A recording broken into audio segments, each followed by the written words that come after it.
So where do I even start on judging? Judging is probably one of the hardest problems. It is one of the hardest problems with audit contests. It is very hard.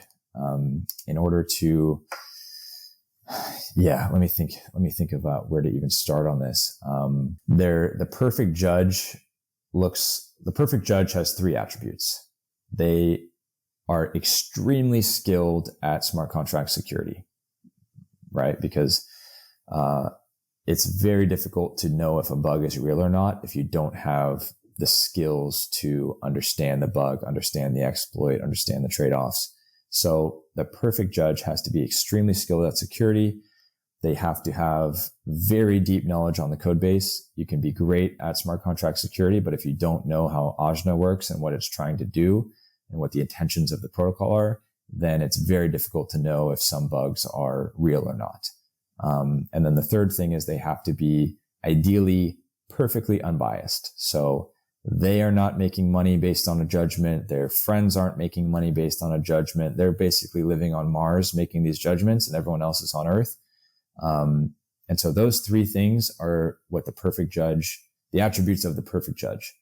No judge has these three attributes maxed out to 100. It's very difficult and it's impossible to prove that certain judges are totally unbiased, because you just never know if their friend is competing and giving them kickbacks or whatever. So the judging is a really hard problem for this reason, because you can never get to like 100% maxed out on the attributes you need. And so the way Sherlock approached judging was, okay, let's try to, we didn't want a single point of failure in judging, or at least we wanted to minimize that as much as possible. And if we were to, let's say, take, a very smart guy and say, hey man, you're the judge in this contest. There's a lot of things that could go wrong with that, at least in our view, especially because the way Sherlock works is, it's fully Sybil resistant. It doesn't really know who is behind which account all the time. So Rogue Red Dwarf, we didn't know it was Hala de Waldfee, or however you pronounce that.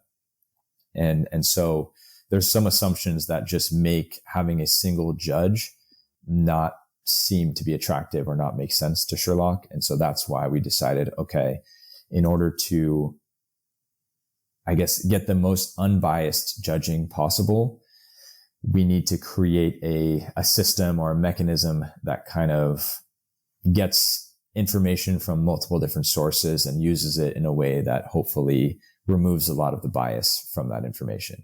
If you think about Twitter or X's community notes, it's kind of a similar problem. It's different in very important ways, but it's similar in that you have people who have biases, but you're able to extract hopefully some signal if you get a large enough group of them acting productively, I guess. And in the same way, the Sherlock judging contest is, okay, let's get a lot of judges and they will be biased. A lot of them have participated in the contest. And if they've participated in the contest, that gives them super high stats on having context on the code base, which is really important and hard to find in a judge you just pull off the street. But they're extremely biased if they participated in the contest, and certain judgments will either cause them to make money or lose money. So that's why we decided to create this system where, okay, we're going to have a ton of people who have great context on the code base, but they're super biased. So we need to find a way to create a system that removes the biases and outputs, signal instead of noise.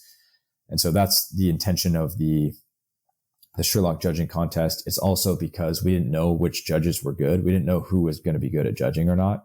And so we wanted to have a contest system so that eventually the top judges would rise to the surface. And then we would know, okay, these are the guys that we can lean on a little bit more if there are problems or unresolved matters after the judging contest. And if you're familiar with Sherlock, there have historically always been unresolved matters after the judging contest, and that goes into the escalation period, which Sherlock also, kind of invented, which is basically like a double checking where anybody who participated in the contest can come back and say, hey, I think you actually judged this incorrectly. I want you to take another look at it, which again, Sherlock did that because anytime you have a false negative where you're basically saying, here's a real vulnerability, we're judging it as invalid, that vulnerability doesn't get shown to the protocol team. That becomes a huge liability for Sherlock and for the protocol team, because now there's a known vulnerability out there that the protocol team wasn't informed about in their curated issues, and they didn't make a fix for. And so obviously if they don't make a fix for it, they put their protocol in mainnet. Whoever submitted that issue knows about this issue, knows about this vulnerability. That can exploit it. Exactly. Or can tell it to their friend, or it gets out. Or can be dismotivated also and not participate anymore in Sherlock, also in bad scenario. That's another big one, which gets to the point of judging is really two things. The first one is telling the protocol team about the relevant issues they need to fix or they need to be aware of. And the second one is accurately paying participants for their work in the contest. So if you go into a contest and the judging is really terrible, you're not going to get paid based on the value you actually created in that contest, the vulnerabilities that you submitted.